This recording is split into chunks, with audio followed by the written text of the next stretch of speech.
वैसे मैं हर एक कमेंट को पढ़ने की ट्राई करता हूँ और जो वैल्यूएबल कमेंट होता है उन लोगों को अप्रिशिएट भी करता हूँ और साथ में जो इंपॉर्टेंट क्वेश्चंस होते हैं उस पर वीडियो बनाने की भी ट्राई करता हूँ। तो आज मैं जब कमेंट पढ़ रहा था तब एक क्वेश्चन ये भी था कि क्या हम टाइम को खरीद सकते हैं, क्या हम समय को खरीद सकते हैं। तो इसी पर हम बात करने वाले हैं कि टाइम को खरीद सकते हैं कि नहीं खरीद सकते। मैं कोई घड़ी खरीदने की बात नहीं कर रहा हूं, मैं बात कर रहा हूं टाइम मतलब कि समय को खरीदने की। अगर हाँ तो कैसे, कमेंट में जरूर बताओ, और अगर नहीं तो क्यों नहीं खरीद सकते वो भी कमेंट में बताओ। यहां पर जो क्वेश्चन है उसी के सामने मैं 3 सवाल पूछूंगा। आपके लिए कौन सी चीज सबसे ज्यादा इंपॉर्टेंट है, आपका समय या फिर आपका पैसा? आपके समय और आपके पैसे में आप सबसे ज्यादा किसे बचाने की कोशिश करते हैं?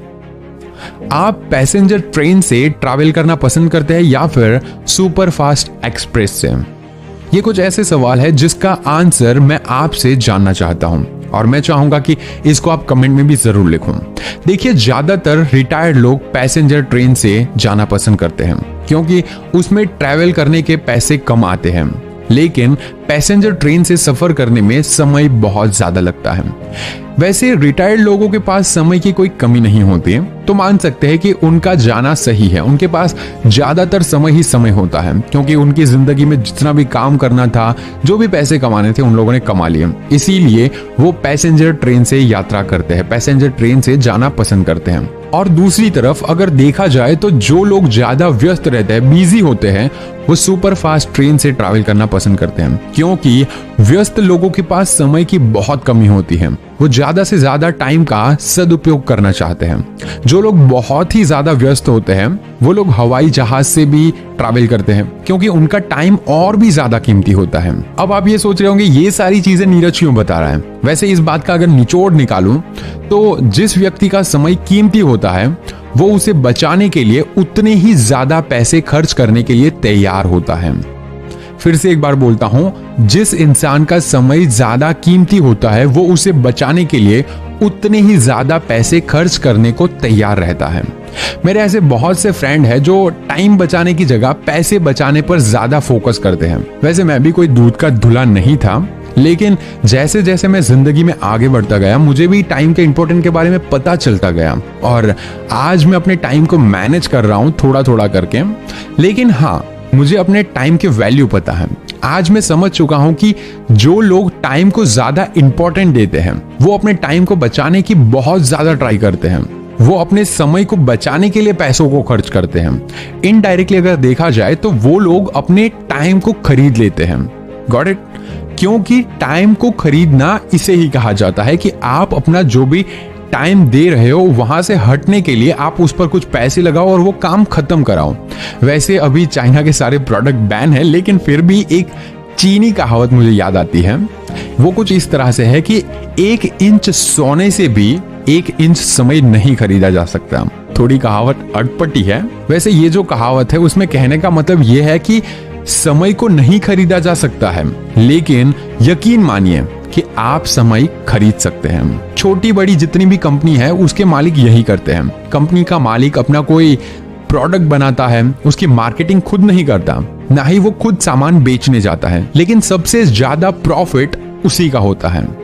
आखिर कंपनी का मालिक ऐसा तो क्या करता है कि उसका ज्यादा प्रॉफिट होता है, वो ज्यादा कमाता है। कंपनी का मालिक अपने एम्प्लॉय से अपना मनचाहा काम करवाता है। अगर इसी को दूसरे शब्दों में कहा जाए तो आप ये भी कह सकते हैं कि कंपनी का जो मालिक है वो दूसरे लोगों का टाइम खरीद लेता है। अगर आप भी टाइम को बचाना चाहते हो तो टाइम को खरीदना सीखो।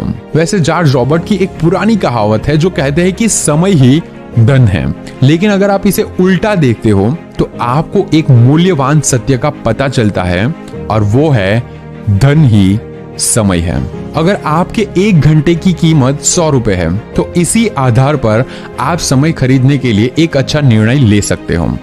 इस टॉपिक को और थोड़ा डीप में समझते हैं और इसे और अच्छे से समझते हैं।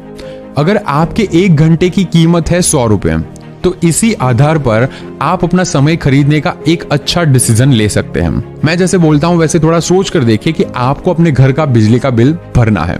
वैसे अभी ऑनलाइन टाइम आ चुका है, लेकिन फिर भी हम थोड़ा और पुराने टाइम में जाते हैं और उसी के हिसाब से थोड़ा इसको समझने की ट्राई करते हैं, जिसके लिए आपको जाने से लेकर लाइन में खड़े होने तक आपको 1.5 घंटे तक का टाइम लगता है, 1.5 से 2 घंटे का। अब अगर कोई एजेंट सिर्फ 20 रुपए लेकर यही काम करने को रेडी है, तो आपको वाकई में क्या करना चाहिए? आप खुद सोचिए। अगर आपके 1 घंटे की जो कीमत है वो 100 रुपए है, उसका मतलब कि 1.5 घंटे का हुआ 150 रुपए। इसीलिए अगर कोई वो काम सिर्फ 20 रुपए में करने के लिए तैयार है, तो आपको खुशी खुशी हाँ कर देनी चाहिए, क्योंकि आपका समय इन सारी चीजों से बहुत ज्यादा कीमती है। इस तरह पैसे देकर समय खरीदना सीखो।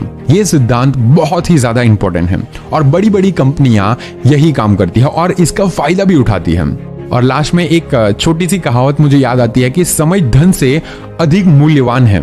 आप अधिक धन तो पा सकते हैं, लेकिन अधिक समय कभी नहीं पा सकते हैं। और आपको समय की कीमत पता होनी चाहिए, ना कि पैसों के। जितना आपके पास टाइम होगा उतना ही आप पैसा कमा सकते हो। इसीलिए अपने टाइम को खरीदना सीखो। आपका काम कैसे आप ज्यादा कर सकते हो पैसे खर्च करके, या तो फिर पैसों को लगाकर आप कैसे काम कर सकते हो और वही पैसे आपके लिए कमाएंगे, क्योंकि आपने ऑलरेडी टाइम को खरीद लिया है। तो इसी के साथ आगे बढ़िए और अपने सपनों को पूरा कीजिए। बेस्ट ऑफ लक आपके सपने और आपकी जिंदगी के लिए। And this is Neeraj Patel. Stay inspired and stay fearless.